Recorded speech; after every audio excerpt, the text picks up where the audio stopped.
Spotify, hang your head in shame.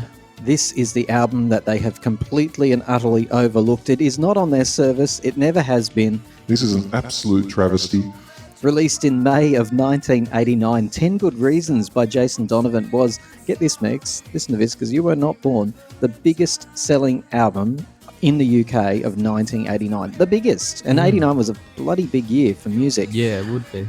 A lot of people not realising that Jason was actually bigger than Kylie in the UK at that time. Not as talented, okay, just to throw that in there, but he was bigger. He was selling more albums and he was getting chased by more girls down the street. It was that sort of Bieber mania type of thing. Yeah. Kylie had it too, absolutely, but really not to the extent, in that year at least, that Jason had it. Lee's on the line to help us retro review 10 Good Reasons. G'day, Lee. Hello. I can't believe that he was ever... I don't think he was he ever as popular as Kylie? I don't remember that. I'm going to dispute that.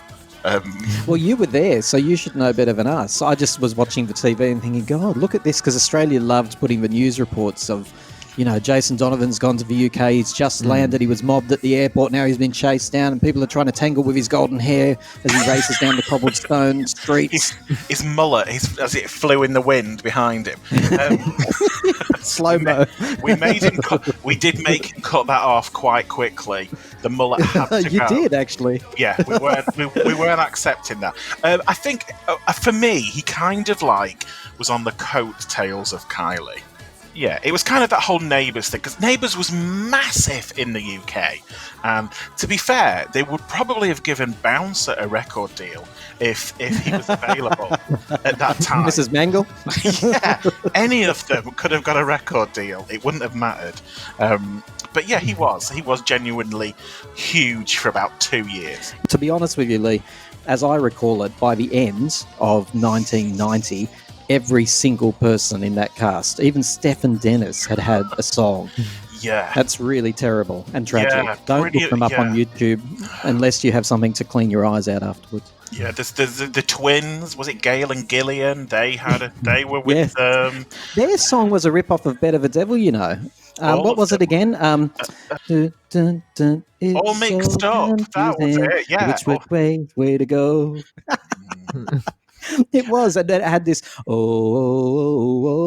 which is Better the Devil, you know. They completely stole it. But they just changed the tune. Well, slightly. we shouldn't say they, because it's as if the Gillian sisters wouldn't be able to read, yet alone write a song. Bless No, them. whoever wrote it. But we are here to talk about 10 Good Reasons. And Lee, I'm going to just put it right out there. I absolutely love this album, because it's everything Stock Aitken and Waterman. The only thing I would say is that Jason sounds throughout most of this record like he's really struggling. I think these songs were written for females. I think he does a great job. This is a hard criticism. I don't mean to be cruel to him. I think Jason Donovan is such a nice man. I think he is he's your typical Aussie guy with the mullet and all of that. Yeah. And he's still he thinks very deeply. He's very emotionally attuned.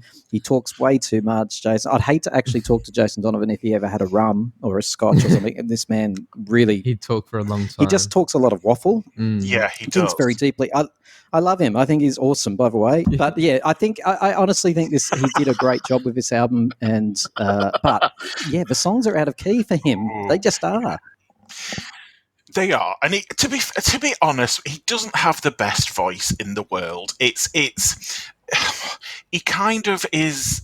It's okay, but it's not amazing. So I agree with you. I don't know whether they were songs that were specific. Well, I know that one was definitely not written for him. So in the UK, his debut single was "Nothing Can Divide Us." Was it Nothing Can Divide Us? I'm sure it was Nothing. Yeah. Which apparently was written for Rick Astley, and Rick Astley turned it down. And I think there are demos of Rick Astley singing it. So I don't know whether they wrote specifically for him. It could be. I listened to it early just to refresh myself, and they could have been sung by any PWL artist. You know, they could have taken Jason off and put Sonia in, or they could have taken, Sunita, and they would have been fine. But to be fair, that was the point of the factory, wasn't it? I mean, half the Kylie songs were recorded by Hazel had Got to Be Certain and Turn It Into Love, and like you say, they were versatile songs. You know what? It's interesting when you talk about Nothing Can Divide Us, the debut single being turned down by Rick Astley. I wonder if that's because he wouldn't have been like the key or something, and maybe they couldn't change the key because it would have bastardized the spirit of a song. I don't know. But Jason Donovan, it was ridiculous for his voice. I actually think he doesn't get credit for his voice. I know everyone mocks it. I've seen him live. I even tried to show you, Megs, didn't I? Yeah, we watched him live, and it was reasonable. And what did I say before I went back? I went, "Oh, you watch. This is going to be funny. Poor old Yes. Jason. Watch him live." Yes. And then I was like, actually, because he's revised for songs. That's why he's revised them Yes. to be in the key that But he can sing in. You did set the bar very low, though. So that's probably why we were so stunned. He's got some chops. He does. Yeah, He does. yeah. I've He seen did him. very I've well. heard him twice. Once iffy. Second time, he did the 10 Good Reasons sort of 30-year anniversary tour, Yes. and I went to see him on that. And to be fair, he was good. He held a note. It was, as you would expect. The other, Had he revised for songs? yeah, he kind of Like just the key? Yeah, he changed. He changed the pitch of them. It was pretty much the same as the album, but it didn't feel like he was like straining to get the notes to get the pitch. And I tell you, you know how much work these guys in the factory did on even the voices to get these songs right. But if anyone wants an example on 10 Good Reasons where you can hear Jason, I believe, really struggling, go and listen to Question of Pride. Every track on this album, I think, is really good, by the way. Question of Pride, Yeah. I love the song. But if you want to hear Jason struggling, and clearly, it was written for a female voice, I'm sure of it. Lee, 10 Good Reasons, what do you think? I originally said 10 good reasons, more like 5 good reasons and 5 mediocre reasons. But So rude. it is rude.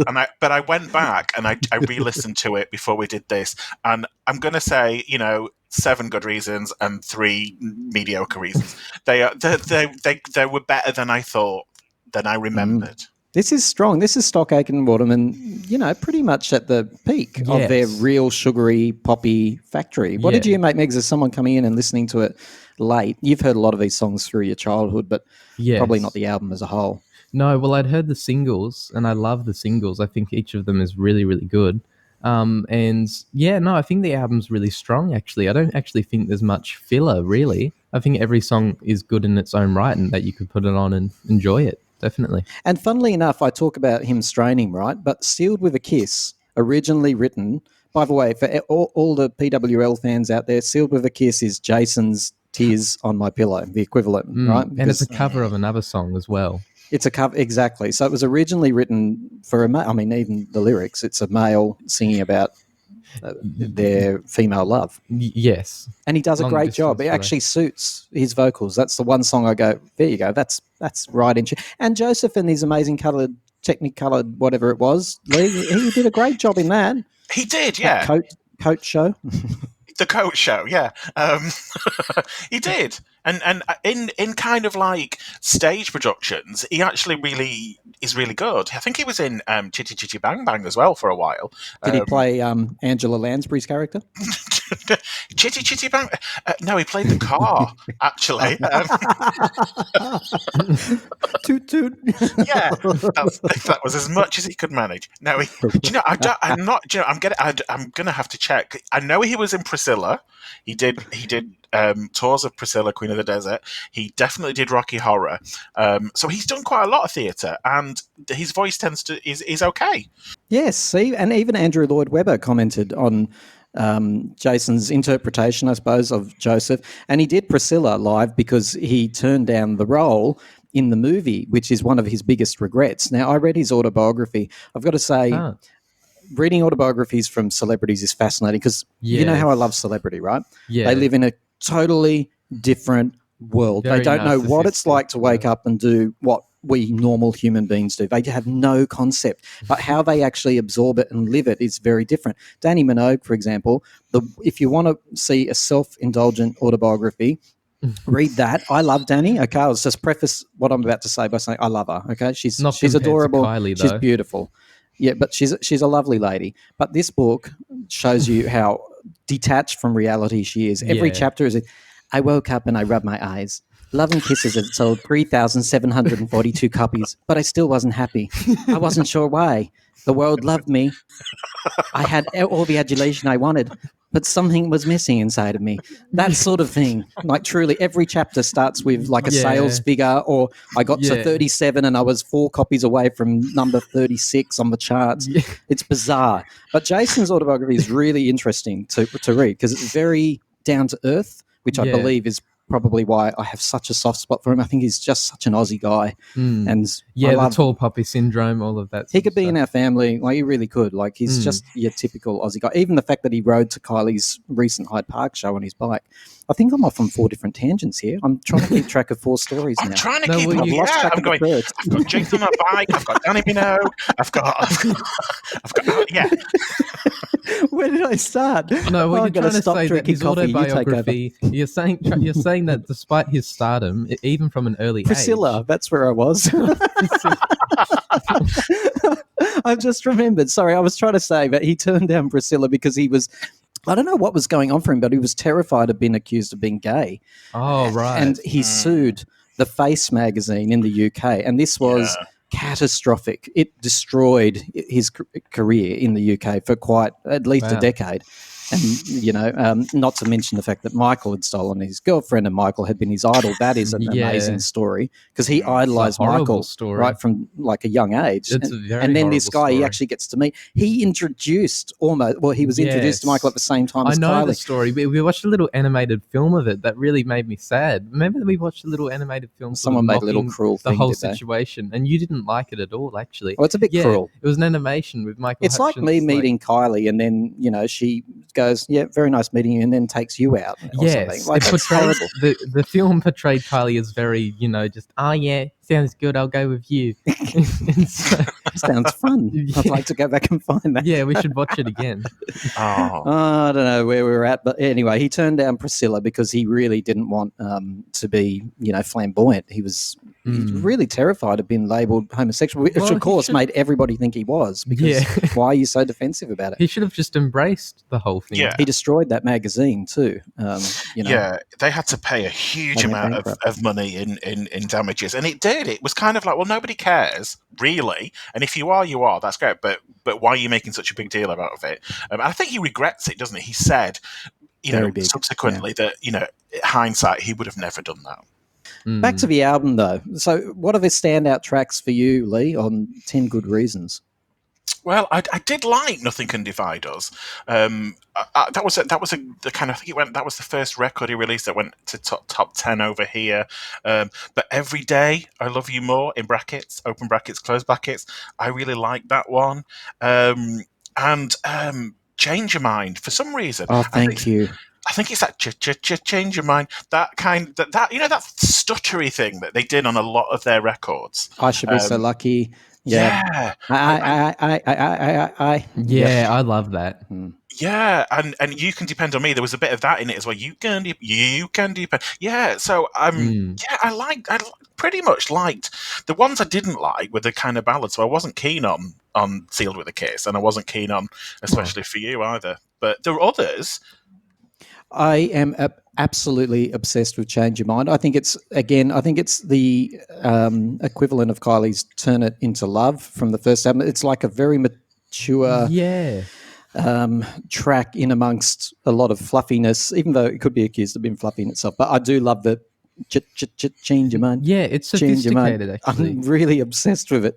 For me, I love every track. There's not one I don't like on this album. I really love this album, but there is a very cruel song on this, if you want to examine it, Too Late to Say Goodbye. Basically, this whole song is about heartbreak, and Jason's basically Me Too movement. He'd be charged releasing this album because all he does in all of these songs is chase a woman who's rejected him and say, no, please, I've changed, I'm different, let me back. Yeah. I'm going to climb through the window. I'm climbing through the window. And I have had that intonation from some of the lyrics, actually. Oh, all of them. Like, he's haunting women. Like, how many women have rejected him? Don't I hope it's not the same woman. Say, man. If it's not true. Yeah, exactly.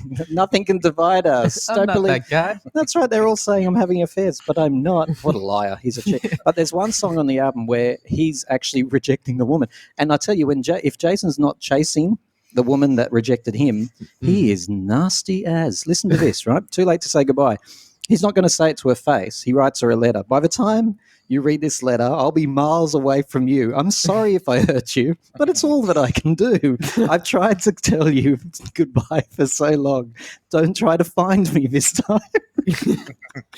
Because I've already gone. That gets better.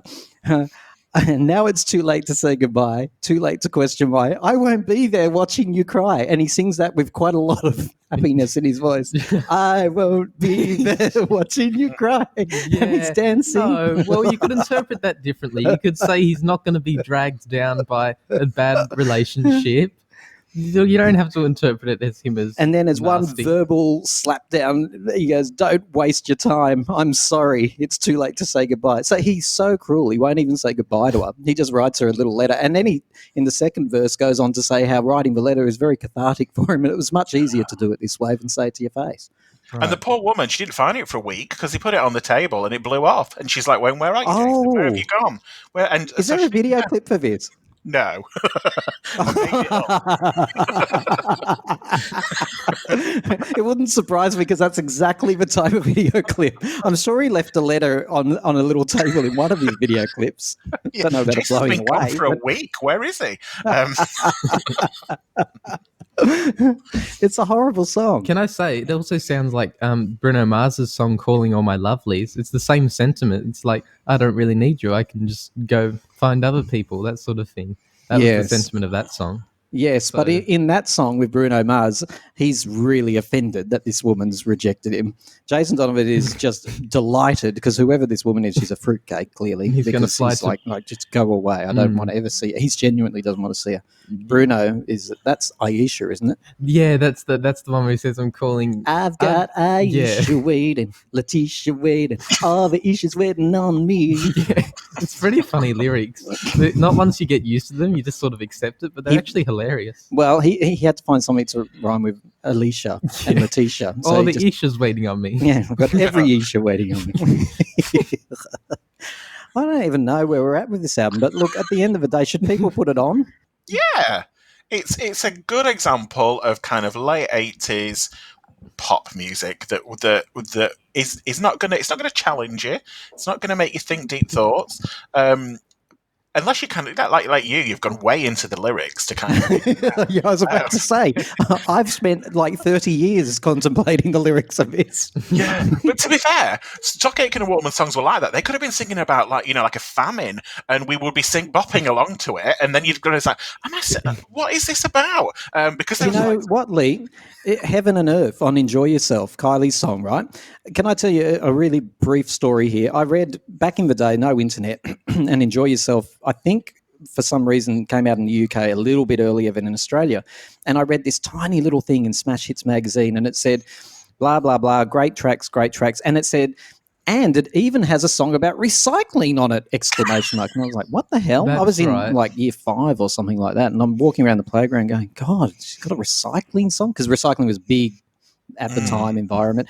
I got it. I listened to that album for a year, no internet, and I couldn't work out what the bloody song was. Guess what it was, Lee? Do you know what song on Enjoy Yourself is about recycling? No. What could it be? It ended up being Heaven and Earth. Oh, right, okay. I can see that in a commercial. Somebody picking up their plastic bags and putting them in a bin. I wanted a film clip, Lee. I wanted slow motion of her with the big recycling bin going to the curb. Taking a tin to the camera. Taking a tin to get her money back. Counting her pennies. Yeah, but you can. They're quite. Even when she did the Abbey Road session, she said these songs are actually. There was some big rocker in the UK mocked her for saying this, but she said, "I didn't realise how tragic some of these songs were until we slowed them down and sung them differently because they're tragic." And some rocker went, "Oh, Kylie, she doesn't even know what her own songs are about." Stuff like that. I can't remember who it was. Probably one of those Liam people. Okay, Megs, any interesting facts you've learned about this album? He re-released it in 2010, reissued it as a new CD with bonus B-side tracks and remixes. And But so you know what? And I'd love to listen to that. But Spotify, what is that about, Lee or Megs? Why won't Spotify have 10 Good Reasons on it? It's the biggest selling UK album of 89. I Spotify. don't know. They must have they must have a good reason for them not to put it on. But I don't know. And it's 10 Good Reasons, but he's got 11 tracks on it as well because of Especially For You, I'm assuming. Oh yes, I'm not a fan of that song.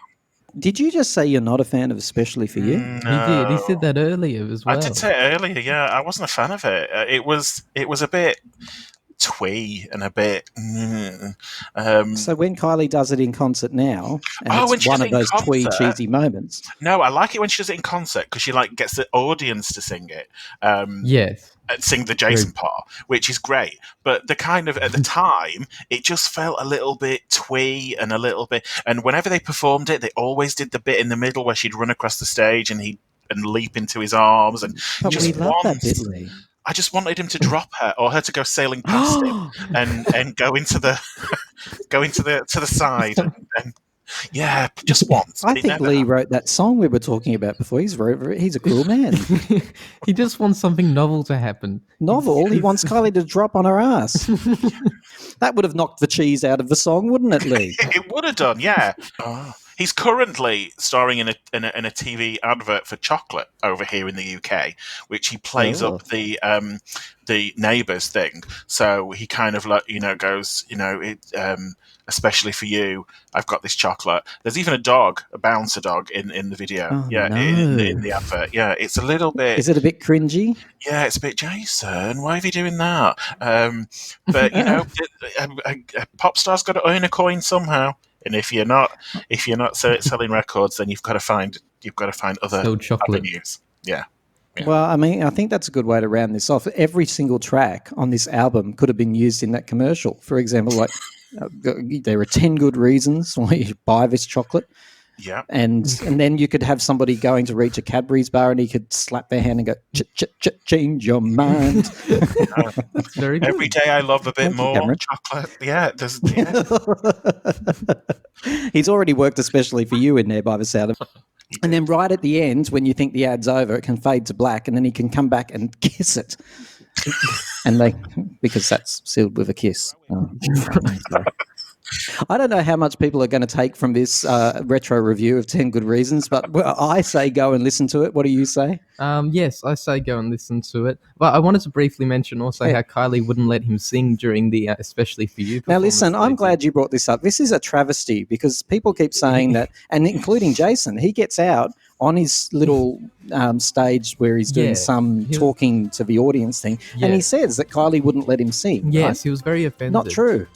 Well, but It's Dad, not even you said true. it before he said that. Yes, I did, but said, like, we look at found this. out the reason. She's so classy. She didn't directly address it, but she made sure she wove it into an interview with that horrible UK man what when did the she- Spice Girls were on. She basically said he'd come up on his bike. It was unplanned, and he said that he had a sore throat, and she was trying to save him from a really bad headline. Like, listen to the comparison between her singing it and his aging, croaky old voice. So she was trying to save him. He hadn't prepared, rehearsed, done his la la la la la la la la la's. None of that, right? Yeah. It depends on how hard the bike seat was, I suppose. But nonetheless, she was trying to be protective, and then she got criticised by him for it. Silly old bald but man. she was like pushing the microphone to herself and like making sure, basically pushing his head away and making sure that he can't get anywhere near it.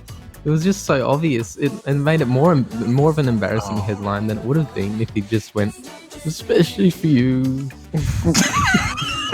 Perhaps it's one of those things where your ex is constantly turning up and you want them to go away and just get on with their life, and every time you turn around he's there. Do you remember when we did this song? It's like, oh God, Jason, please. Yes. Hey, Lee, thank you for helping us retro review 10 Good Reasons, possibly the least amount of content about an album ever. I don't know where we went. Yeah.